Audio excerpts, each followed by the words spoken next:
प्रदेश काँग्रेस कमिटीचे अध्यक्ष आदरणीय नानाभाऊ पटोले साहेब यांच्या आदेशान्वये दिल्ली येथे अखिल भारतीय काँग्रेस कमिटीचे अध्यक्ष आदरणीय खरगे साहेब, लोकसभेचे विरोधी पक्ष नेते आदरणीय राहुल गांधीजी, सोनिया गांधीजी, प्रियंका गांधीजी यांची दिल्ली येथे बैठक झाली। त्या बैठकीमध्ये महाराष्ट्राच्या झालेल्या विधानसभेच्या निर्णयासंदर्भात चर्चा झाली।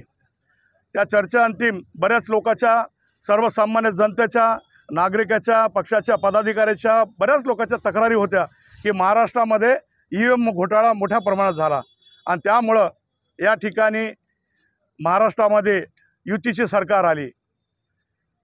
त्या ठिकाणी जे ईव्हीएममध्ये घोटाळे झाले हे जगजाहीर आहेत, कारण जे मतदार बंधू होते त्या मतदार बंधूंनी सर्वांनी सांगितलं की आम्ही तर मतदान केलं, पण हा निर्णय कसा काय झाला। आणि शेवटी निवडणूक झाल्याच्या नंतर जे रात्री 7.33% जे मतदान वाढलं, हे सगळं पाहता ईव्हीएम मशीनवर सगळ्याचा संशय झाला। त्यामुळं महाराष्ट्रामध्ये आजपासून 5 तारीख ते 20 तारखेपर्यंत संपूर्ण राज्यामध्ये ईव्हीएमच्या विरोधामध्ये स्वाक्षरी मोहीम सुरू करण्यात आलेली आहे। त्या अनुषंगाने आज महात्मा गांधीच्या पुतळ्यासमोर काँग्रेसचे सर्व प्रदेशचे पदाधिकारी, जिल्ह्याचे अध्यक्ष, शहराचे अध्यक्ष, सर्व कार्यकर्ते यांच्या उपस्थितीमध्ये ही मोहीम राबविण्यात येत आहे। ठिकाणी होत आहे हे सरकार लोकांचं सरकार नाहीये, हे ईव्हीएमचं सरकार आहे। म्हणून आज काँग्रेस पक्षाच्या वतीनं ईव्हीएमच्या विरोधामध्ये साक्षरता मोहिमेचा शुभारंभ या ठिकाणी करण्यात आलेला आहे आणि मोठ्या प्रमाणामध्ये लोकांचा यांना प्रतिसाद भेटत आहे। आज जरी सरकार स्थापन होत असेल तरी आज लोकांमध्ये कुठेही उत्साह नाहीये, पण आज काँग्रेस पक्षाच्या वतीनं जी मोहीम या ठिकाणी राबवण्यात येत आहे यांना चांगला प्रतिसाद जनतेमधून मिळत आहे। ह्याचाच अर्थ असा आहे की हे सरकार ईव्हीएमवर आलेलं आहे। त्यामुळे येणाऱ्या कालावधीमध्ये ईव्हीएम हटवून बॅलेट पेपरवरती मतदान झालं पाहिजे, अशा पद्धतीची काँग्रेस पक्षाची मागणी आहे आणि त्या मागणीच्या दृष्टिकोनातून आम्ही पुढे जात आहोत। काँग्रेस कमिटीचे अध्यक्ष आदरणीय नानाभाऊ पटोले यांच्या आदेशानुसार आणि काँग्रेस पक्षाच्या आदेशानुसार आज पूर्ण महाराष्ट्रभर ईव्हीएमच्या विरोधामध्ये आंदोलन 5 तारीख ते 20 तारखेपर्यंत करायचं ठरलेलं आहे। त्या निर्देशानुसार आज महात्मा गांधी पुतळ्याजवळ प्रदेशचे आमचे केदार पाटील सोळंके, आमचे कार्याध्यक्ष बालाजीराव चव्हाण, पूर्ण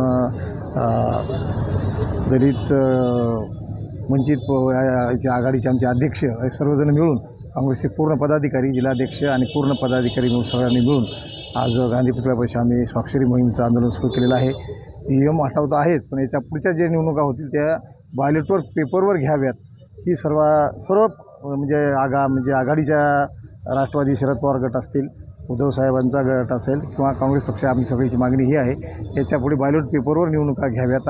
आणि ईव्हीएम घोटाळा हे सर्व भारताच्या लोकांना आणि महाराष्ट्रातील लोकांना सर्वांना माहिती आहे की ईव्हीएम घोटाळ्यामुळेच हे युतीचं सरकार आलेलं आहे आणि हे सरकार खोटारडं सरकार आहे। आज देवेंद्र फडणवीस जरी शपथ घेत असले तरी जनतेला माहिती आहे की हा खोटे माणसं, खोटं सरकार हे आमचा सर्वांचा आक्षेप आहे, म्हणून आम्ही त्याचा निषेध करू।